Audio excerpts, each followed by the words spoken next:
מטריל אותה. אתם יודעים את מי ראינו? איפה צביקה? הגענו למשק של 160 דונם. צריך להביא את הטרקטור עם אחד. לא מהראש.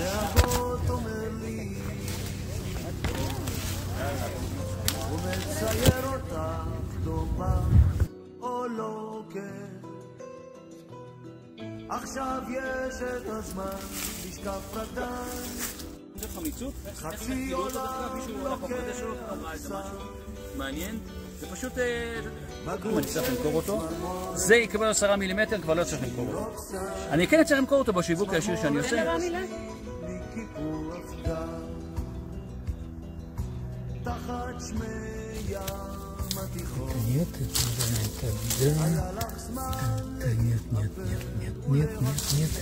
это да, нет, это да, вот надо было. לא נולדו פה. הם באו פה עם הזרעים, הם באו פה בקלה של זה, וזה נכון לגבי כל דבר. גם פיתרו אותו. חבר שלי הוא גר פה, עבד גיגר, הנה, הרבים פרופסור. פיתרו אותו ושמו בובה.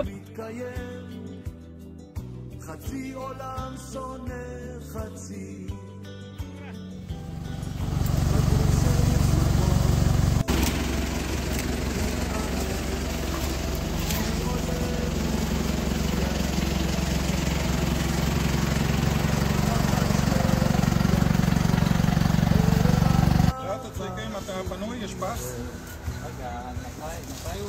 סבא שלי ועוד הרבה אנשים אחרים לכלא, לא הרבה חזרו, סבא שלי חזר חי. עכשיו תראו.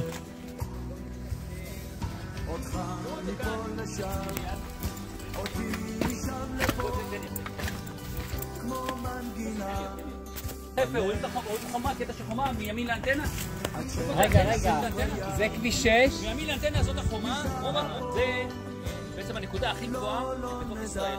משם רואים עד עוד 4. כל מה שרואים פה זה חדש דרך אגב. כל הגשרים האלה זה בשנתיים האחרונות. כמה זה עולה לנו תחת שמי ים התיכון. ידייך מלטפות אותי ליטוף נדיר. עוד מעט יבואו בחירות.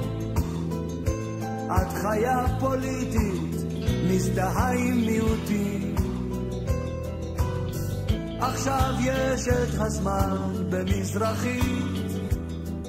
חצי עולם כבר שר יוון.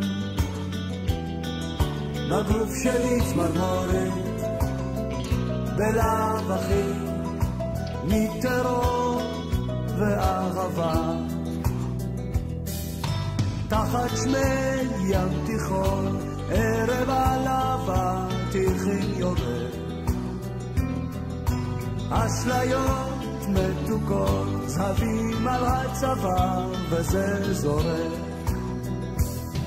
אותך מפה לשם, אותי משם לפה, כמו מנגינה בלב. עד שישוב הים, ניסע פה, לא נדע.